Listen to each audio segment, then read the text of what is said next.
Price lord. ಎಲ್ಲ ದೇವರ ನಾಮಕ್ಕೆ ಸ್ತೋತ್ರವಾಗಲಿ. ಎರಡನೇ ದಿನವಾಗಿದ್ದರಿಂದ ನಾನು ಆಯ್ಕೆ ಮಾಡಿಕೊಂಡಿರುವಂತಹ ಒಂದು ಧರ್ಮೋಪದೇಶ ಕಾಂಡದಲ್ಲಿ 28ನೇ ಅಧ್ಯಾಯವನ್ನು ನೋಡೋಣ. ದೇವರು ಏನು ಹೇಳ್ತಾರಪ್ಪ ಅಂದರೆ, ನೀವು ನಿಮ್ಮ ದೇವರಾದ ಯೆಹೋವನ ಮಾತನ್ನು ಶ್ರದ್ಧೆಯಿಂದ ಕೇಳಿ, ನಾನು ಈಗ ನಿಮಗೆ ಬೋಧಿಸುವ ಆತನ ಆಜ್ಞೆಗಳನ್ನೆಲ್ಲ ಅನುಸರಿಸಿ ನಡೆದರೆ ಆತನು ಭೂಮಿಯ ಮೇಲಿರುವ ಎಲ್ಲ ಜನಾಂಗಗಳಿಗಿಂತಲೂ ನಿಮ್ಮನ್ನು ಉನ್ನತ ಸ್ಥಿತಿಗೆ ತರುವನು ಅಂತ ಹೇಳ್ತಿದ್ದಾರೆ. ನೀವು ನಿಮ್ಮ ದೇವರಾದ ಯೆಹೋವನ ಮಾತನ್ನು ಶ್ರದ್ಧೆಯಿಂದ ಕೇಳಿ, ನೀವು ನಿಮ್ಮ ದೇವರಾದ ಯೆಹೋವನ ಮಾತನ್ನು ಶ್ರದ್ಧೆಯಿಂದ ಕೇಳಿ ಆತನು ಮಾಡಿರುವಂತಹ ಆಜ್ಞೆಗಳ ಪ್ರಕಾರ ಕೈಗೊಂಡು ನಡೆದರೆ, ದೇವರು ಹೇಳಿದರೆ ಆತನು ಭೂಮಿಯ ಮೇಲಿರುವ ಎಲ್ಲ ಜನಾಂಗಗಳಿಗಿಂತಲೂ ನಿಮ್ಮನ್ನು ಉನ್ನತ ಸ್ಥಿತಿಗೆ ತರುವನು. ಅಂದರೆ ಏನು ಮಾಡಬೇಕಂದ್ರೆ, ನಾವು ಯಾವಾಗಲೂ ಕೂಡ ದೇವರ ವಾಕ್ಯಗಳನ್ನು ಏನು ಮಾಡಬೇಕು, ಅನುಸರಿಸಿ ನಡೀತಾ ಇರಬೇಕು. ಯಾವಾಗಲೂ ಕೂಡ ದೇವರ ವಾಕ್ಯಗಳನ್ನು, ದೇವರ ವಾಗ್ದಾನಗಳನ್ನು ನಾವು ಧ್ಯಾನ ಮಾಡುವಂಥರಾಗಬೇಕು. ಆದರೆ ಇವಾಗಿನ ಒಂದು ಯುವಕರಾಗಿರ್ಬೋದು, ಯುವತಿಯರಾಗಿರ್ಬೋದು, ಎಲ್ಲರೂ ಕೂಡ ಆಗಿರ್ಬೋದು. ಸೊ ಇವಾಗ ಏನು ಮಾಡ್ತಾರೆ, ಯಾವುದ್ರ ಬಗ್ಗೆ ಯೋಚನೆ ಮಾಡ್ತಾರೆ, ಇವತ್ತೇನು ನಾನು ಊಟ ಮಾಡೋಣ, ಇವತ್ತೇನು ನಾನು ಅಡುಗೆ ಮಾಡೋಣ, ಇವತ್ತೇನು ನಾನು ತಿಂಡಿ ಮಾಡೋಣ, ಯಾವ ಥರ ಬಟ್ಟೆ ಹಾಕೊಳ್ಳೋಣ, ಯಾವ್ದಾದ್ರು ಫಂಕ್ಷನ್ಗೆ ಓಡಬೇಕಾದ್ರೆ ಯಾವ ಥರ ನಾನು ಮ್ಯಾಚಿಂಗ್ ಹಾಕೊಳ್ಳೋಣ ಅಲ್ವಾ, ಯಾವ ಥರ ಮ್ಯಾಚಿಂಗ್ ಹಾಕೊಳ್ಳೋಣ, ಇವಾಗ ಅದನ್ನು ಜೋಡಿಸ್ಬಿಟ್ಟು ನಾನು ಯಾವ ಥರ ಜ್ಯುವೆಲ್ಲರ್ ತೊಗೊಳ್ಳೋಣ, ನಾನು ಎಲ್ಲಿ ಸೈಟ್ ತೊಗೊಳ್ಳೋಣ, ಎಲ್ಲಿ ಮನೆ ತೊಗೊಳ್ಳೋಣ ಅಂತ ಹೇಳ್ಬಿಟ್ಟು ಯೋಚನೆ ಮಾಡ್ತಿರ್ತಾರೆ. ದೇವಜನರೇ, ಇವೆಲ್ಲ ಕೂಡ ಕ್ಷಣಿಕ, ಇವೆಲ್ಲ ಕೂಡ ನಾನು ಮೊದಲು ಹೇಳಿರೋ ಪ್ರಕಾರ ಇವೆಲ್ಲ ಕ್ಷಣಿಕ, ಇವೆಲ್ಲ ನಾವು ಬಿಟ್ಟು ಹೋಗುವಂಥದ್ದು. ಆಯಿತಾ, ನಾವು ಯಾವುದನ್ನು ಕೂಡ ಇವೆಲ್ಲ ತೊಗೊಂಡು ಹೋಗುವುದಿಲ್ಲ. ದೇವರು ಹೇಳ್ತಾರೆ, ಭೂಲೋಕದಲ್ಲಿ ಗಂಟು ಮಾಡಿಟ್ಟುಕೊಳ್ಳಬೇಡಿರಿ, ಅವುಗಳು ಕಳ್ಳರು ಕದಿಮರು ಹೊತ್ಕೊಂಡು ಹೋಗ್ತಾರೆ, ಅಥವಾ ಅವುಗಳು ಕುಸಿಬಾರ್ದು, ಅವು ಹಾಳಾಗ್ತವೆ, ನಸಿ ಎದ್ದು ಹಾಳಾಗ್ತವೆ ಅಂತ ದೇವರು ಹೇಳ್ತಾರೆ. ಅದೇ ರೀತಿ ನಾವು ಪರಲೋಕದಲ್ಲಿ ಗಂಟು ಮಾಡಿಟ್ಕೊಳ್ಬೇಕಂತೆ. ಹಾಗಾದರೆ ನಾವು ಪರಲೋಕದಲ್ಲಿ ಗಂಟು ಮಾಡಿಟ್ಕೊಳ್ಳೋದಂದರೆ ಇವನ್ನೆಲ್ಲದನ್ನು ತೊಗೊಂಡು ಹೋಗೋದಾ, ಇವನ್ನೆಲ್ಲದನ್ನು ತುಂಬ್ಕೊಂಡ್ಬಿಟ್ಟು ಅಲ್ಲಿಗೆ ತಗೊಂಡು ಹೋಗೋದಾ ಅಂತ ಅದಲ್ಲ. ಏನಪ್ಪ ಅಂದರೆ, ಪರಲೋಕದಲ್ಲಿ ಗಂಟು ಮಾಡಿಟ್ಕೊಳ್ಳೋದು ಅಂತಂದರೆ ಅಲ್ಲಿ ಅಂದರೆ ಎಲ್ಲರಿಗೂ ಕೂಡ ಸ್ವಾರ್ಥೆಯನ್ನು ಸಾರಿ ನಾವು ಆತ್ಮಗಳನ್ನು ನಾವು ಅಲ್ಲಿಗೆ ತೊಗೊಂಡು ಹೋಗುವಂಥದ್ದು. ಆಯಿತಾ, ಮತ್ತು ದೇವರಿಗೆ ಮಹಿಮೆ ಪಡಿಸುವಂಥದ್ದು. ಎಷ್ಟೋ ಅದ್ಭುತಗಳನ್ನು ಮಾಡಿರ್ತಾರೆ ನಮ್ಮ ಜೀವಿತದಲ್ಲೂ ಕೂಡ. ಎಷ್ಟೋ ಅದ್ಭುತಗಳನ್ನು ಮಾಡಿರ್ತಾರೆ. ಪ್ರತಿ ಕ್ಷಣದಲ್ಲೂ ದೇವರು ನಮ್ಮ ಜೊತೆ ಇದ್ದು ಎಷ್ಟೋ ಅದ್ಭುತಗಳನ್ನು ಮಾಡಿರ್ತಾರೆ. ಸೊ ಅದನ್ನು ನಾವು ನೆನೆದು ದೇವರಿಗೆ ಕೃತಜ್ಞತಾ ಸ್ತುತಿ ಉಳ್ಳವರಾಗಿರಬೇಕು, ಕೃತಜ್ಞತೆಯನ್ನು ಸಲ್ಲಿಸಬೇಕು. ದೇವರೇ, ನಾವು ಇವತ್ತು ರಾತ್ರಿ ಮಲಗಿದ್ದು ಬೆಳಗ್ಗೆ ಎದ್ದಿದ್ದೀವಲ್ಲ, ಅದಕ್ಕಾಗಿ ಸ್ತೋತ್ರ. ಇವತ್ತು ನಮಗೆ ಆಹಾರವನ್ನು ಕೊಟ್ಟಿದ್ದೀರ, ಅದಕ್ಕಾಗಿ ಸ್ತೋತ್ರ. ಇವತ್ತು ನೀರನ್ನು ದಯಪಾಲಿಸಿದರೆ ಅದಕ್ಕಾಗಿ ಸ್ತೋತ್ರ. ಆಯಿತಾ, ಇವತ್ತು ದೇವರೇ, ನಾನು ನಿಮ್ಮ ಮುಂದೆ ಇದ್ದೀನಿ, ನಾನು ಇವತ್ತು ಈ ಪ್ರಪಂಚದಲ್ಲಿ ನಾನು ಬದುಕಿದ್ದೀನಿ, ನಾನು ಈ ಕಾರ್ಯ ನನ್ನಿಂದ ನಾನು ಮಾಡಿಸ್ತಾ ಇದ್ದೀರಾ, ಅದಕ್ಕಾಗಿ ಸ್ತೋತ್ರ. ಸುವಾರ್ತೆಯನ್ನು ಸಾರುವಂತೆ ನನಗೆ ಆಶೀರ್ವಾದ ಮಾಡಿದ್ದೀರಾ, ಅದಕ್ಕಾಗಿ ಸ್ತೋತ್ರ. ಆಯಿತಾ, ಬೇರೆಯವರಿಗೆ ಒಂದು ಬಡವರಿಗಾಗಿರ್ಬೋದು, ಬಲ್ಲಿದರಾಗಿರ್ಬೋದು, ಯಾರಿಗಾರು ಆಗಿರ್ಬೋದು, ದೇವರೇ ನನಗೆ ಈ ದಾನವನ್ನು ಅವರಿಗೆ ಕೊಡುವಂತೆ ನನಗೆ ಆಶೀರ್ವಾದ ಮಾಡಿದ್ದಾರೆ, ನಿಮಗೆ ಸ್ತೋತ್ರ. ನಾನು ಬೇರೆಯವರಿಗೆ ಕಷ್ಟದಲ್ಲಿರೋರಿಗೆ ಸಾಲವನ್ನು ಕೊಟ್ಟಿದ್ದೀನಿ, ಅದಕ್ಕಾಗಿ ಸ್ತೋತ್ರ ಅಲ್ವಾ. ಅದಕ್ಕಾಗಿ ನಾವೇನು ಮಾಡಬೇಕು, ಕೃತಜ್ಞತಾ ಸ್ತುತಿಯುಳ್ಳವರಾಗಿರಬೇಕು. ಆ ಶಕ್ತಿನ ನನಗೆ ಕೊಟ್ಟಿದೆಯಪ್ಪ, ಹಣದ ಶಕ್ತಿನ ನನಗೆ ಕೊಟ್ಟಿದೆಯಾ, ನನ್ನನ್ನು ಆತ್ಮಿಕವಾಗಿ ಆರ್ಥಿಕವಾಗಿ ನನ್ನನ್ನು ಅಭಿವೃದ್ಧಿಪಡಿಸಿದೆಯಾ, ಅದಕ್ಕಾಗಿ ನಿಮಗೆ ಸ್ತೋತ್ರ. ನಾವು ದೇವರಲ್ಲಿ ಹೇಳ್ತಿದ್ದಾರೆ, ನೀವು ನಿಮ್ಮ ದೇವರಾದ ಯೆಹೋವನ ಮಾತನ್ನು ಶ್ರದ್ಧೆಯಿಂದ ಕೇಳಿ, ನಾನು ನಿಮಗೆ ಬೋಧಿಸುವ ಆತನ ಆಜ್ಞೆಗಳೆಲ್ಲ ಅನುಸರಿಸಿ ನಡೆದರೆ ಆತನ ಭೂಮಿಯ ಮೇಲಿರುವ ಎಲ್ಲ ಜನಾಂಗಗಳಿಂದ ನಿಮ್ಮನ್ನು ಉನ್ನತ ಸ್ಥಿತಿಗೆ ತರುವನು. ಹಾಗಾದರೆ ಯಾವುದು ಆಜ್ಞೆಗಳು? ದೇವರು ಹೇಳಿದಷ್ಟೇ. ಕೋಪ ಮಾಡ್ಕೊಬಂದು ಪಾಪವನ್ನು ಮಾಡಬೇಡ ಅಂತ ದೇವರು ಹೇಳ್ತಾರೆ. ಪವಿತ್ರಾತ್ಮನ ಮನಸ್ಸನ್ನು ನೋಯಿಸಬೇಡ. ಪವಿತ್ರಾತ್ಮನ ಮನಸ್ಸನ್ನು ನೋಯಿಸಿದರೆ ನಾವು ಏನಂತಂದರೆ ನನಗೆ ಕ್ಷಮಾಪಣೆನೇ ಇಲ್ಲದಂತೆ. ದೇವರು ಹೇಳ್ತಾರೆ, ಎಲ್ಲದಕ್ಕೂ ಕೂಡ ಕ್ಷಮಾಪಣೆ ಉಂಟು, ಆದರೆ ಪವಿತ್ರಾತ್ಮನ ನೀವು ಮನಸ್ಸನ್ನು ನೋಯಿಸಿದರೆ, ಪವಿತ್ರಾತ್ಮನ ನೀವು ಅವಮಾನವನ್ನುಗೊಳಿಸಿದರೆ ನನಗೆ ಕ್ಷಮಾಪಣೆ ಇಲ್ಲ ಅಂತ ಹೇಳ್ತಾರೆ. ಸೊ ಅದಕ್ಕಾಗಿ ದೇವರ ಆಜ್ಞೆಗಳನ್ನು ನಾವು ಕೈಗೊಂಡು ನಡೀಬೇಕು. ಯಾವುದು ಸುಳ್ಳು ಹೇಳಬಾರ್ದು, ಸುಳ್ಳು ಆಣೆಗಳನ್ನು ಕೂಡ ಇಡಬಾರ್ದು. ನಮ್ಮ ಆಣೆಗಳನ್ನು ಇರ್ತೀವಿ ನಾವು. ಇವಾಗ ಏನು ಮಾಡ್ಬಿಡ್ತೀವಿ, ತಕ್ಷಣ ನಮಗೇನಂತ ಗೊತ್ತಾಗಲ್ಲ, ಅವನು ನಮ್ಮನ್ನು ಒಪ್ಕೊಳ್ಳೋದಿಲ್ಲ. ಬೇರೆ ಏನೋ ನಾವು ಜಗಳ ಮಾಡ್ತಿರ್ತೀವಿ, ಯಾರ ಹತ್ರ ಜಗಳ ಮಾಡ್ತಿದ್ದೆ, ಅವನು ನಮ್ಮನ್ನು ಒಪ್ಕೊಳ್ಳೋದಿಲ್ಲ. ಸೊ ನೀನು ಸುಳ್ಳು ಹೇಳ್ತಾ ಇದೆಯಾ, ನೀನು ಇಲ್ಲ ಹಾಗೆ ಹೀಗೆ ಅಂದಾಗ ನಾವು ತಕ್ಷಣ ಏನು ಮಾಡ್ತೀವಿ, ಆಣೆ ಹೋಗ್ಬಿಡ್ತೀವಿ. ನನ್ನ ಆಣೆ, ನಿನ್ನ ಆಣೆ, ದೇವರ ಆಣೆ ಅಂತ ಹೇಳ್ತೀವಿ. ದೇವ್ರು ಹೇಳ್ತಾರೆ, ಆಕಾಶದ ಮೇಲೆ ಆಣೆ ಇಡಬೇಡ, ಆಕಾಶದ ಏನು ದೇವ್ರದ್ದು ಸಿಂಹಾಸನ, ಭೂಮಿ ಮೇಲೆ ಆಣೆ ಇಡಬೇಡ, ಅದು ದೇವರ ಪಾದಪೀಠ ಅಂತ ಹೇಳ್ಬಿಟ್ಟು ಹೇಳ್ತೀವಿ. ಸೊ ಅದಕ್ಕಾಗಿ ನಾವೇನು ಮಾಡ್ತೀವಿ, ಏನು ಹೇಳಬೇಕು ನಾವು ಇವಾಗ,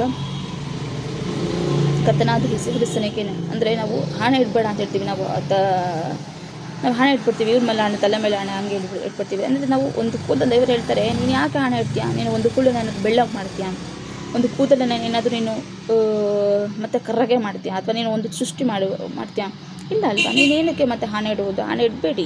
ಹೌದಾದರೆ ಹೌದು ಅನ್ನೋ, ಇಲ್ಲ ಅಂದರೆ ಇಲ್ಲ ಅನ್ನೋ, ಅದು ದೇವರಿಗೆ ಬಿಟ್ಟದ್ದು, ಉಳಿದದ್ದು. ಆಯಿತಾ? ಸೊ ದೇವರಿಗೆ ಬಿಟ್ಟದ್ದು. ಅಪ್ಪ ದೇವರು ನೀನೇ ನೋಡ್ಕೊಂಬಿಡಪ್ಪ, ನಾವು ನಾನು ನಂಬ್ತಾ ಇಲ್ಲ, ನಾನು ನೀನೇ ನೋಡ್ಕೊ ಅಷ್ಟೇ. ಅವ್ರು ದೇವ್ರು ನೋಡ್ಕೊಳ್ತಾರೆ. ಅವನ ಮನಸ್ಸಿನಲ್ಲಿ ಕಾರ್ಯ ಮಾಡಿ ಅದನ್ನು ದೇವರು ನೋಡ್ಕೊತಾರೆ. ದಯವಿಟ್ಟು ಯಾರು ಕೂಡ ಹಾನಿಯನ್ನು ಇಡಬೇಡಿ. ನೆಕ್ಸ್ಟ್ ದೇವ್ರು ಏನು ಹೇಳ್ತಾರೆ, ಮತ್ತು ಬೇರೆಯವರ ತಪ್ಪುಗಳನ್ನು ನಾವು ಕ್ಷಮಿಸಬೇಕು. ಆವಾಗ ದೇವರು ನಮ್ಮ ತಪ್ಪುಗಳನ್ನು ಕ್ಷಮಿಸ್ತಾರೆ. ಈಗ ಯಾರೇನೇನೋ ಯಾರ ಹತ್ರನೋ ಜಗಳ ಮಾಡ್ಕೊಂಡಿರ್ತೀವಿ, ಫ್ರೆಂಡ್ಸ್ ಹತ್ರನೋ ಅಥವಾ ಹೊರಗಡೆ ಸರ್ಕಲಲ್ಲೋ ಅಥವಾ ಯಾರ ಹತ್ರನೋ ಪೇರೆಂಟ್ಸ್ ಹತ್ರನೋ ಅಥವಾ ಯಾರ ಹತ್ರನಾಗಿರ್ಬೋದು, ರಿಲೇಟಿವ್ಸ್ ಹತ್ರ ಆಗಿರ್ಬೋದು, ಕಸಿನ್ಸ್ ಆಗಿರ್ಬೋದು, ಕೊಲೀಗ್ಸ್ ಹತ್ರ ಆಗಿರ್ಬೋದು, ಏನೋ ನಾವು ಜಗಳ ಮಾಡ್ಕೊಳ್ತೀವಿ. ಆವಾಗ ದೇವ್ರು ಏನು ಮಾಡ್ತಾರೆ ಅಂದರೆ, ಅವರ ತಪ್ಪುಗಳಿಂದ ಬೇರೆಯವ್ರ ತಪ್ಪುಗಳನ್ನು ನಾವು ಕ್ಷಮಿಸಬೇಕು. ಬೇರೆಯವ್ರ ತಪ್ಪುಗಳನ್ನು ಕ್ಷಮಿಸಿದರೆ ಮಾತ್ರ ನಮ್ಮ ದೇವ್ರನ್ನ ನಮ್ಮ ತಪ್ಪುಗಳನ್ನು ಕ್ಷಮಿಸ್ತಾರೆ. ನಾವು ಬೇರೆಯವ್ರ ತಪ್ಪುಗಳನ್ನೇ ಕ್ಷಮಿಸಿಲ್ಲ ಅಂತಂದರೆ ದೇವರು ಕೂಡ ಏನು ಮಾಡ್ತಾರೆ, ನಮ್ಮ ತಪ್ಪುಗಳನ್ನು ಅವರು ಕ್ಷಮಿಸೋದಿಲ್ಲ. ಅದಕ್ಕಾಗಿ ಏನು ಮಾಡಬೇಕು, ನಾವು ಬೇರೆಯವರ ತಪ್ಪುಗಳನ್ನು ನಾವು ಕ್ಷಮಿಸುವಂಥರಾಗಿರಬೇಕು. ಅಪ್ಪ ದೇವರೇ ಕ್ಷಮಿಸ್ಬಿಡಪ್ಪ, ಸೊ ಅವನಿಗೇನೋ ಗೊತ್ತಿಲ್ಲದೆ ಮಾಡಿಬಿಟ್ಟಿದ್ದಾನೆ ನಾವು ಕ್ಷಮಿಸು ಅಂತ ಅಂದಾಗ ದೇವ್ರು ಏನು ಮಾಡ್ತಾರೆ, ನಮ್ಮನ್ನು ಕ್ಷಮಿಸುವಂಥರಾಗ್ತಾರೆ. ಸೊ ಆವಾಗ ನಾವು ಕೂಡ ಏನಾಗ್ತೀವಿ, ದೇವರ ಆಶೀರ್ವಾದನ ಹೊಂದುತ್ತೀವಿ. ಇಲ್ಲ ಅಂತಂದರೆ ಇಲ್ಲ ಅವನಿಗೆ ಹಾಗಾಗಬೇಕು, ಹೀಗಾಗಬೇಕು, ನನಗೆ ಆ ಥರ ಹೇಳ್ದ ಅವನು, ನನಗೆ ಆ ಥರ ಮಾಡಿಬಿಟ್ಟ, ನನಗೆ ಈ ತರಹ ಮಾಡಿಬಿಟ್ಟ ಅಂತ ಹೇಳ್ಬಿಟ್ಟು ನಾವು ಕೂಡ ಅವನ ಮೇಲೆ ಹಾಗೆ ಸಾಗಿಸಿದ್ರೆ ಸೊ ಅವ್ರಿಗೂ ನಮಗೂ ಏನು ವ್ಯತ್ಯಾಸ ಅಲ್ವಾ? ಅದೇ ರೀತಿ ನಮಗೆ ಆಶೀರ್ವಾದ ಬರೋದಿಲ್ಲ. ದೇವ್ರು ಏನು ಮಾಡಬೇಕು, ಅವ್ರನ್ನ ಕ್ಷಮಿಸು ಅಂತ ಹೇಳಿದ್ದಾರೆ. ಶತ್ರುಗಳನ್ನು ಕೂಡ ಪ್ರೀತಿಸು ಅಂತ ಹೇಳಿದ್ದಾರೆ. ನೆರೆಯವರನ್ನು ಪ್ರೀತಿಸು ಅಂತ ಹೇಳಿದ್ದಾರೆ. ನಿಮ್ಮ ತಂದೆ ತಾಯಿನ ಸನ್ಮಾನಿಸು, ಗುರಿಯರನ್ನು ಗೌರವಿಸು ಅಂತ ಹೇಳಿದ್ದಾರೆ ಅಲ್ವಾ? ನಿಮ್ಮ ಅಣ್ಣ ತಮ್ಮಂದಿರನ್ನು ಕೂಡ ನೀನು ಹೀಗೆ ನೀನು ಅಂಥವನು ಇಂಥವನು ಅಂತ ಕೂಡ ಅಣ್ಣ ತಮ್ಮಂದಿರು ಕೂಡ ಬೈಯುವಂತಿಲ್ಲ. ಯಾಕಂದರೆ ನೀನು ತಮ್ಮನಿಗೆ ಏನಾದರೂ ಬೈತೀವಿ, ನಾವು ಅಣ್ಣನಿಗೆ ಏನಾದರೂ ಬೈದ್ವಿ ಅಂತಂದರೆ ಅದು ತುಂಬ ಮಹಾ ಪಾಪ ಉಳ್ಳದ್ದು. ಸೊ ನಾವು ಯಾರಿಗೂ ಕೂಡ ಬೈಯಬಾರ್ದು, ಯಾರಿಗೂ ಕೂಡ ಪಾಪ ಮನಸ್ಸಿಗೆ ನೋವುಂಟನ್ನು ಮಾಡಬಾರ್ದು. ಏನಾಗಿರಬೇಕು, ಯಾವಾಗಲೂ ಕೂಡ ಶಾಂತರಾಗಿರಬೇಕು, ಯಾವಾಗಲೂ ಕೂಡ ಶುದ್ಧ ಮನಸ್ಸುಳ್ಳವರಾಗಿರಬೇಕು, ಯಾವಾಗಲೂ ಕೂಡ ದೇವರ ರಾಜ್ಯಕ್ಕಾಗಿ ನೀತಿಗಾಗಿ ತವಕ ಪಡುವಂಥರಾಗಿರಬೇಕು, ಯಾವಾಗಲೂ ಕೂಡ ದೇವರ ಆಜ್ಞೆಗಳನ್ನು ಕೈಗೊಂಡು ನಡೆಯುವಂಥರಾಗಿರಬೇಕು. ಹೊರತು ಯಾವುದೂ ಕೂಡ ಈ ಲೋಕದಂತೆ ಯಾವುದೂ ಕೂಡ ಪಾಪಗಳನ್ನು ಮಾಡಿಕೊಂಡು ಜೀವನವನ್ನು ಮಾಡಬಾರ್ದು.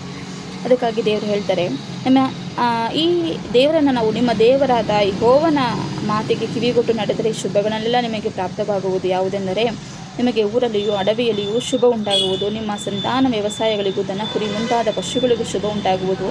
ನಿಮ್ಮ ಪುಟ್ಟಿಗಳಿಗೂ ಕೊಣವೆಗಳಿಗೂ ಶುಭ ಉಂಟಾಗುವುದು. ನೀವು ಕೆಲಸಕ್ಕೆ ಹೋಗುವಾಗಲೂ ಬರುವಾಗಲೂ ಶುಭ ಉಂಟಾಗುವುದು. ದೇವರನ್ನ ಹೇಳ್ತಿದ್ದಾರೆ, ನಿಮಗೆ ಊರಲ್ಲಿಯೂ ಅಡವಿಯಲ್ಲಿಯೂ ಶುಭ ಉಂಟಾಗುವುದು. ನಿಮ್ಮ ಸಂತಾನ ವ್ಯವಸಾಯಗಳಿಗೂ ದನ ಕುರಿಗಳಿಗೂ ಮುಂತಾದ ಪಶುಗಳಿಗೂ ಶುಭ ಉಂಟಾಗುವುದು. ನಿಮ್ಮ ಪುಟ್ಟಿಗಳಿಗೂ ಕೊಣವೆಗಳಿಗೂ ಶುಭ ಉಂಟಾಗುವುದು. ನಿಮ್ಮ ಕೆಲಸಕ್ಕೆ ಹೋಗುವಾಗಲೂ ಬರುವಾಗಲೂ ಶುಭ ಉಂಟಾಗುವುದು. ನಾವು ಯಾವಾಗ ಇದೆಲ್ಲ ನಮಗೆ ಶುಭ ಉಂಟಾಗುತ್ತೆ, ನಮ್ಮ ಕೆಲಸ ಕಾರ್ಯಗಳಲ್ಲಿ ಯಾವಾಗ ಶುಭ ಉಂಟಾಗುತ್ತೆ, ನಾವು ಕೆಲಸ ಕಾರ್ಯಗಳಿಗೆ ಹೋಗುವಾಗಲೂ ಬರುವಾಗಲೂ ಯಾವಾಗ ನಮಗೆ ಶುಭ ಉಂಟಾಗುತ್ತೆ, ಆಯಿತಾ? ನಾವು ಅಂದುಕೊಂಡಂತೂ ಆಗಬೇಕು ಅಂತ ಅನ್ನುವಂಥದ್ದು ಇಲ್ಲಿ ಶುಭ ಉಂಟಾಗುತ್ತೆ, ದೇವರ ಆಜ್ಞೆಗಳನ್ನು ಕೈಗೊಂಡು ನಡೆದರೆ ಮಾತ್ರ. ಸೊ ಅದೇ ರೀತಿ ಏನು ಮಾಡಬಾರ್ದು, ಪಾಪವನ್ನು ಮಾಡಬಾರ್ದು.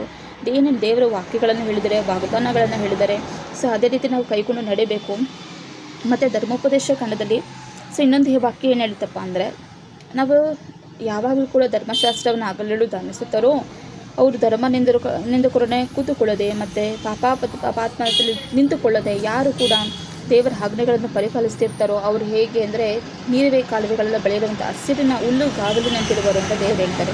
ಅವ್ರು ಎಷ್ಟೋ ಧನ್ಯರು ಅಂತ ದೇವರು ಹೇಳ್ತಾರೆ. ಅಂದರೆ ಯಾವಾಗಲೂ ಕೂಡ ನಾವು ಆಗ ದೇವರ ವಾಕ್ಯಗಳನ್ನು ಆಜ್ಞೆಗಳನ್ನು ಯಾವಾಗಲೂ ಕೂಡ ಧ್ಯಾನಿಸುವಂಥರಾಗಿರಬೇಕು. ದೇವರಿಗೆ ಕೃತಜ್ಞತಾ ಸ್ತುತಿ ಉಳ್ಳವರಾಗಿರಬೇಕು. ಯಾವಾಗಲೂ ಕೂಡ ದೇವರನ್ನು ಮಹಿಮೆ ಪಡಿಸುವಂಥರಾಗಿರಬೇಕು. ಅವಾಗೇನಾಗುತ್ತೆ, ದೇವರೇ ಆಶೀರ್ವಾದವನ್ನು ಮಾಡ್ತಾರೆ. ಸೊ ನೆಕ್ಸ್ಟು, ನಿಮ್ಮ ಮೇಲೆ ಬರುವ ಶತ್ರುಗಳು ನಿಮ್ಮಿಂದ ಸೋತು ಹೋಗದಂತೆ ಯೆಹೋವನು ಮಾಡುವನು. ಅವರು ಒಂದೇ ದಾರಿಯಿಂದ ನಿಮ್ಮ ಮೇಲೆ ಬಂದರೂ 7 ದಾರಿಗಳಿಂದ ಓಡಿ ಹೋಗೋರು. ನಿಮ್ಮ ಮೇಲೆ ಬರುವ ಶತ್ರುಗಳು ಯಾರಾದರೂ ಆಗಿರ್ಬೋದು. ಶತ್ರುಗಳು ನಮಗೆ ಕಾಣಿಸ್ತಾರೆ. ಶತ್ರುಗಳು ಎದುರುಗಡೆ ಬೈದರೆ ನಮಗೆ ಅಥವಾ ಹೊಡೆದ್ರೆ ಕಾಣಿಸ್ತಾರೆ ಶತ್ರುಗಳು ಇವರೇ ಅಂತ ಹೇಳ್ಬಿಟ್ಟು. ಆದರೆ ನಮಗೆ ಹಿಂದೆಯಿಂದ ಪಿತೂರಿ ಮಾಡುವಂಥ ಶತ್ರುಗಳು ನಮಗೆ ಕಾಣಿಸೋದಿಲ್ಲ. ಹಿಂದೆಯಿಂದ ಮಾಡುವಂಥ ಶತ್ರುಗಳು ಕಾಣಿಸೋದಿಲ್ಲ. ಸೊ ಅವಾಗೇನು ಮಾಡ್ತಾರೆ, ದೇವರು ಆ ಶತ್ರುಗಳನ್ನು ದೂರದಿಂದಲೇ ಒಬ್ಬರು ಏನು ಬರ್ತಾ ಇರ್ತಾರೆ, ನಮಗೆ ಕೆಟ್ಟದ್ದು ಬಯಸ್ತಾ ಇರ್ತಾರೆ ಅಲ್ವಾ. ಸೊ ಆವಾಗ ಏನು ಮಾಡ್ತಾರೆ, ದೂರದಿಂದ ಅವರನ್ನು ನಾಶಪಡಿಸಿಬಿಡ್ತಾರೆ. ಆಗ ಶತ್ರುಗಳು ನಮ್ಮ ಮುಂದೆ ಬರುವುದಕ್ಕೆ ಸಾಧ್ಯನೇ ಇಲ್ಲ. ದೇವರನ್ನು ನಮ್ಮಲ್ಲಿ ಇದ್ದಾಗ, ದೇವರು ನಮ್ಮ ಒಳಗೆ ಇದ್ದಾಗ, ದೇವರು ನಮ್ಮ ಜೊತೆ ಇದ್ದಾಗ, ನಾವು ದೇವರ ಮೇಲೆ ನಂಬಿಕೆ ಇಟ್ಟಾಗ, ಸೊ ದೇವರಲ್ಲಿ ನಾವು ಬಲವಾಗಿ ನಿಂತುಕೊಂಡಾಗ ಆ ಶತ್ರುಗಳು ನಮ್ಮ ಬಳಿಗೂ ಕೂಡ ಬರಲು ಸಾಧ್ಯವೇ ಇಲ್ಲ. ಏನಾಗ್ತಾರೆ, ಅಲ್ಲೇ ನಾಶನವಾಗಿ ಹೋಗ್ಬಿಡ್ತಾರೆ. ಅದಕ್ಕಾಗಿ ನಾವು ಏನಾಗಬೇಕು, ದೇವರಲ್ಲಿ ನಾವು ಯಾವಾಗಲೂ ಕೂಡ ನಂಬಿಕೆ ಉಳ್ಳವರಾಗಿರಬೇಕು. ಯಾವಾಗಲೂ ಕೂಡ ದೇವರನ್ನು ಸ್ತುತಿ ಮಾಡ್ತಾ ಇರಬೇಕು, ಮಹಿಮೆ ಪಡಿಸ್ತಾ ಇರಬೇಕು. ಹರಡಿಯ ಸ್ತೋತ್ರ ಸ್ವಾಮಿ. ನಿಮ್ಮ ಮೇಲೆ ಬರುವ ಶತ್ರುಗಳು ನಿಮ್ಮಿಂದ ಸೋತು ಹೋಗುವಂತೆ ಯೆಹೋವನು ಮಾಡುವನು. ಏನೋ ಒಂದು ಶತ್ರು ಬಾಣವನ್ನು ಬೀಸ್ತಾನೆ, ಇವನಿಗೆ ಹಾಗಾಗಲಿ ಹೀಗಾಗಲಿ, ಇವನು ಚೆನ್ನಾಗಿ ಆಗ್ತಾ ಇದ್ದಾನೆ ಅಂತ ಹೇಳ್ಬಿಟ್ಟು ಆವಾಗ ದೇವರು ಏನು ಮಾಡ್ತಾರೆ, ಅವನ ಬಾಣವನ್ನು ಅಲ್ಲೇ ಮುರಿದು ಬಿಸಾಕ್ಬಿಡ್ತಾರೆ, ಅಲ್ಲೇ ಸುಟ್ಟು ಹಾಕ್ಬಿಡ್ತಾರೆ ದೇವರು. ಆ ಬಾಣ ಅಲ್ಲೇ ಬಿದ್ದು ಹೋಗ್ಬಿಡುತ್ತೆ. ಆ ರೀತಿ ಮಾಡ್ತಾರೆ ನಮ್ಮ ದೇವರು. ನಿಮ್ಮ ಕಣಜಗಳು ಯಾವಾಗಲೂ ತುಂಬಿರುವಂತೆಯೂ ನಿಮ್ಮ ಪ್ರಯತ್ನಗಳಲ್ಲಿ ಸಫಲವಾಗುವಂತೆಯೂ ನಿಮ್ಮ ದೇವರಾದ ಯೆಹೋವನು ನಿಮಗೆ ಶುಭವನ್ನು ಅನುಗ್ರಹಿಸುವನು. ಆತ ನಿಮಗೆ ಕೊಡುವ ದೇಶದಲ್ಲಿ ನಿಮಗೆ ಶುಭವನ್ನೇ ಉಂಟು ಮಾಡುವನು. ದೇವರು ಹೇಳ್ತಿದ್ದಾರೆ, ನಿಮ್ಮ ಕಣಜಗಳು ಯಾವಾಗಲೂ ತುಂಬಿರುವಂತೆಯೂ ನಿಮ್ಮ ಪ್ರಯತ್ನಗಳಲ್ಲಿ ಸಫಲವಾಗುವಂತೆಯೂ ನಿಮ್ಮ ದೇವರಾದ ಯೆಹೋವನು ನಿಮಗೆ ಶುಭವನ್ನು ಅನುಗ್ರಹಿಸುವನು. ಯಾವಾಗಲೂ ಶುಭ ಉಂಟಾಗ್ತಾ ಇರುತ್ತೆ, ಯಾವಾಗಲೂ ಕೂಡ ಒಳ್ಳೆಯದೇ ಆಗ್ತಾ ಇರುತ್ತೆ ಅಂತಂದರೆ ಯಾವಾಗಲೂ ಕೂಡ ಕಣಜಗಳು, ಮನೆಯಲ್ಲಿ ಕಣಜಗಳು ತುಂಬಿರೋದಂದ್ರೆ ಏನು, ಯಾವಾಗಲೂ ಕೂಡ ಮನೆಯಲ್ಲಿ ಖಾಲಿ ಆಗದಂತೆ ದವಸ ಧಾನ್ಯಗಳು, ಅಕ್ಕಿ, ರಾಗಿ, ಗೋಧಿ ಮನೆಯಲ್ಲಿ ತುಂಬಿ ತುಳುಕ್ತಾ ಇರುತ್ತೆ. ಯಾವ ಕೊರತೆಗೂ ಕಡಿಮೆ ಇಲ್ಲ, ಯಾವ ಕೊರತೆ ಕೂಡ ನಮ್ಮ ಜೀವಿತದಲ್ಲಿ ಆಗೋದಕ್ಕೆ ಸಾಧ್ಯನೇ ಇಲ್ಲ. ಎಲ್ಲ ನಾವು ಯಾವ ಕೆಲಸ ಮಾಡಿದ್ರೂ ಕೂಡ ಎಲ್ಲ ಸಫಲವಾಗುತ್ತೆ. ನಮ್ಮ ಮಕ್ಕಳ ವಿದ್ಯಾಭ್ಯಾಸದಲ್ಲಾಗಿರ್ಬೋದು, ನಾವು ಆಫೀಸಿಗೆ ಬರ್ತಾ ಇರ್ಬೋದು, ನಮ್ಮ ಕೆಲಸ ಕಾರ್ಯಗಳಲ್ಲಾಗಿರ್ಬೋದು, ಕೆಲಸ ಮಾಡುವಂಥ ಸ್ಥಳಗಳಲ್ಲಾಗಿರ್ಬೋದು, ಎಲ್ಲದರಲ್ಲೂ ಕೂಡ ಏನಾಗುತ್ತೆ, ಶುಭ ಉಂಟಾಗುತ್ತೆ. ಯಾವಾಗ ನಾವು ದೇವರನ್ನು ಆತುಕೊಂಡಾಗ, ದೇವರಲ್ಲಿ ಬಲವಾಗಿ ನಿಂತುಕೊಂಡಾಗ. ನೀವು ನಿಮ್ಮ ದೇವರಾದ ಯೆಹೋವನ ಆಜ್ಞೆಗಳನ್ನು ಅನುಸರಿಸಿ ಆತನು ಹೇಳಿದ ಮಾರ್ಗದಲ್ಲೇ ನಡೆದರೆ ಆತನು ವಾಗ್ದಾನ ಮಾಡಿದಂತೆ ನಿಮ್ಮನ್ನು ತನಗೋಸ್ಕರ ಮೀಸಲಾದ ಜನರಾಗಿ ಸ್ಥಾಪಿಸುವನು. ಭೂಮಿಯಲ್ಲಿರುವ ಎಲ್ಲ ಜನಗಳು ನಿಮ್ಮನ್ನು ಯೆಹೋವನ ಜನರನ್ನು ತಿಳಿದುಕೊಂಡು ನಿಮಗೆ ಭಯಪಡುವರು. ನೀವು ಯೆಹೋವನ ಆಜ್ಞೆಗಳನ್ನು ಅನುಸರಿಸಿ ಆತನು ಹೇಳಿದ ಮಾರ್ಗದಲ್ಲೇ ನಡೆದರೆ, ಅಂದರೆ ಆತನು ಹೇಳಿದ ಯಾವ ಮಾರ್ಗದಲ್ಲಿ ನಡೀತೀವೋ ಆವಾಗ ಮಾತ್ರ ದೇವರೇ ನಡೀತಾರೆ. ನೀನು ಬೇರೆ ಜನರು ಕೂಡ ಏನು ಮಾಡ್ತಾರೆ, ನಮಗೆ ಭಯಪಡ್ತಾರೆ. ದೇವರ ಮಕ್ಕಳು ಇವರ ಬಳಿಗೆ ಹೋಗಬಾರ್ದು, ನಾವು ಇವರಿಗೆ ತೊಂದರೆ ಕೊಡಬಾರ್ದು, ಇವರಿಗೆ ತೊಂದರೆ ಕೊಟ್ಟು ನಮಗೂ ಕೂಡ ತೊಂದರೆ ಆಗುತ್ತೆ ಅಂತ ಹೇಳ್ಬಿಟ್ಟು. ಸೊ ಆದ ಕಾರಣ ನಾವೇನು ಮಾಡಬೇಕು, ದೇವರ ಆಜ್ಞೆಗಳನ್ನು ಕೈಕೊಂಡು ನಡಿಬೇಕು. ಈ ದೇವರು ಯಾವ ಆಜ್ಞೆಗಳು ಅಂತ ಪ್ರತಿ ಸಾರಿ ಕೂಡ ಹೇಳ್ತಾ ಇದ್ದೀನಿ, ಅಂದರೆ ಪಾಪ ಮಾಡಬೇಡಿ, ಯಾವಾಗಲೂ ಕೂಡ ದೇವರಲ್ಲಿ ಇರಬೇಕು. ವ್ಯಭಿಚಾರ ಮಾಡಬಾರ್ದು, ಮೋಸ ಮಾಡಬಾರ್ದು, ಸುಳ್ಳಾಣೆ ಇಡಬಾರ್ದು, ತಂದೆ ತಾಯಿಯನ್ನು ಗೌರವಿಸಬೇಕು, ಗುರು ಹಿರಿಯರನ್ನು ಗೌರವಿಸಬೇಕು, ನಮ್ಮ ದೇಶವನ್ನು ಗೌರವಿಸಬೇಕು, ನಮ್ಮ ರಾಜ್ಯವನ್ನು ಗೌರವಿಸಬೇಕು, ನಮ್ಮ ಜಿಲ್ಲೆ, ತಾಲೂಕು ಹಾಗೂ ಇರುವಂಥ ಸ್ಥಳವನ್ನು ನಾವು ಗೌರವಿಸಿ, ಮತ್ತು ಆ ಸಮಾಜದಲ್ಲಿ ನಾವು ಒಳ್ಳೆಯ ರೀತಿಯಾಗಿ ಬದುಕಿ ಕರ್ತನಾದ ದೇವರನ್ನು ನಾವೇನು ಮಾಡಬೇಕು, ಮಹಿಮೆ ಪಡಿಸಬೇಕು. ಅದಕ್ಕಾಗಿ ಯೇಸು ಕ್ರಿಸ್ತನನ್ನು ಮಹಿಮೆ ಪಡಿಸಬೇಕು. ದಯವಿಟ್ಟು ಯಾರೂ ಕೂಡ ಪಾಪವನ್ನು ಮಾಡಬೇಡಿ, ದಯವಿಟ್ಟು ಯಾರ ಮನಸ್ಸನ್ನು ಕೂಡ ನೋಯಿಸಬೇಡಿ. ದೇವರಲ್ಲಿ ಭಯಭಕ್ತಿ ಉಳ್ಳವರಾಗಿ, ಆವಾಗ ಬೇರೆ ಜನರು ಕೂಡ ನಿಮ್ಮನ್ನು ನೋಡಿ ಭಯಪಡುವಂತರಾಗ್ತಾರೆ. ಯೆಹೋವನು ನಿಮ್ಮ ಪಿತೃಗಳಿಗೆ ಪ್ರಮಾಣ ಮಾಡಿದ ಮೇರೆಗೆ ನಿಮಗೆ ಕೊಡುವ ದೇಶದಲ್ಲಿ ಆದ ನಿಮಗೆ ಸಂತಾನ ಪಶು ವ್ಯವಸಾಯಗಳ ಸಮೃದ್ಧಿಯನ್ನುಂಟು ಮಾಡುವನು. ಯೆಹೋವನು ಆಕಾಶದಲ್ಲಿರುವ ತನ್ನ ಜಲನಿಧಿಯನ್ನು ತೆರೆದು ನಿಮ್ಮ ದೇಶದ ಮೇಲೆ ಬೆಳೆಗೆ ಬೇಕಾದ ಹಾಗೆ ಮಳೆಯನ್ನು ಸುರಿಸಿ ನಿಮ್ಮೆಲ್ಲ ವ್ಯವಸಾಯಗಳನ್ನು ಸಫಲ ಮಾಡುವನು ಅಂತ ದೇವರು ಹೇಳ್ತಿದ್ದಾರೆ. ಎಲ್ಲ ರೀತಿಯಲ್ಲೂ ಕೂಡ ನಮಗೆ ಸಹಾಯ ಮಾಡುವಂತರಾಗಿದ್ದಾರೆ ದೇವರು. ಎಲ್ಲ ರೀತಿಯಿಂದನೂ, ಅಂದರೆ ಎಲ್ಲ ರೀತಿಯನ್ನು ಕೂಡ ನಮಗೆ, ನಾವು ಸಾಲ ತೆಗೆದುಕೊಳ್ಳುವುದಿಲ್ಲ, ನಾವು ಸಾಲ ಕೊಡುವುದೇ ಹೊರತು ನಾವು ಸಾಲ ತೆಗೆದುಕೊಳ್ಳುವುದಿಲ್ಲ. ಅದೇ ರೀತಿಯಾಗಿ ನಾವು ಬೆಳೆದಂಥ ಎಲ್ಲ ಬೆಳೆಯನ್ನು ಕೂಡ ದೇವರು ನಮ್ಮನ್ನು ಆಶೀರ್ವಾದ ಮಾಡ್ತಾರೆ. ಮಳೆಯನ್ನು ಸುರಿಸಿ ಆ ಬೆಳೆಯನ್ನು ಸಮೃದ್ಧಿಗೊಳಿಸ್ತಾರೆ ದೇವರು. ನಮಗೆ ಯಾವುದೋ ನಾವು ಹಸು ಸಾಕಾಣಿಕೆ ಆಗಿರ್ಬೋದು, ಯಾವುದೇ ಆಗಿರ್ಬೋದು, ಪ್ರತಿಯೊಂದು ಎಲ್ಲ ಪಶು ವ್ಯವಸಾಯಗಳನ್ನು ದೇವರು ಆಶೀರ್ವಾದ ಮಾಡ್ತಾರೆ. ನೀವು ಅನೇಕ ಜನಗಳಿಗೆ ಸಾಲ ಕೊಡುವುದೇ ಹೊರತು ಸಾಲ ತೆಗೆದುಕೊಳ್ಳುವುದಿಲ್ಲ. ನಾನು ಈಗ ನಿಮಗೆ ಬೋಧಿಸುವ ಮಾತುಗಳು ನೀವು ಬಿಟ್ಟು ಎಡಬಲಕ್ಕೆ ತೊಲಗದೆ ಬೇರೆ ದೇವರುಗಳ ಅವಲಂಬಿಸದೆ ನಿಮ್ಮ ದೇವರಾದ ಯೆಹೋವನ ಆಜ್ಞೆಗಳಲ್ಲಿ ಲಕ್ಷ್ಯವಿಟ್ಟು ಅವುಗಳನ್ನೇ ಅನುಸರಿಸಿ ನಡೆದರೆ ಆತನು ಇದರಿಗೆ ನಿಮ್ಮನ್ನು ಅಧೀನ ಮಾಡದೆ ಎಲ್ಲರೂ ಕ್ಷರಸ್ಥನಾಗಿ ಮಾಡುವನು. ನೀವು ಎಲ್ಲರಿಗಿಂತಲೂ ಮೇಲಣರಾಗಿರೇ ಹೊರತು ಕೆಳಗಣರಲ್ಲ. ನಾವು ದೇವರನ್ನು ನಂಬಿದರೆ ಯಾವಾಗ ಕೂಡ ನಾವು ಮೇಲಣ ಲೋಕದಲ್ಲಿ ಇರ್ತೀವಿ ಹೊರತು ಕೆಳಗಡೆ ಇರುವುದಿಲ್ಲ. ಸೊ ಅದಕ್ಕಾಗಿ ದೇವರನ್ನು ನಂಬಿ ದೇವರ ಆಶೀರ್ವಾದ ಹೊಂದಿ ದೇವರ ರಕ್ಷಣೆಯನ್ನು ಹೊಂದಿರಿ. ಇವತ್ತಿನ ವಾಕ್ಯವನ್ನು ನಾನು ಮುಗಿಸ್ತಾ ಇದ್ದೇನೆ. ದೇವರಿಗೆ ಎಲ್ಲರಿಗೂ ಕೂಡ ಆಶೀರ್ವಾದ ಮಾಡಲಿ. ಒಂದು ಸಣ್ಣ ಪ್ರಾರ್ಥನೆ.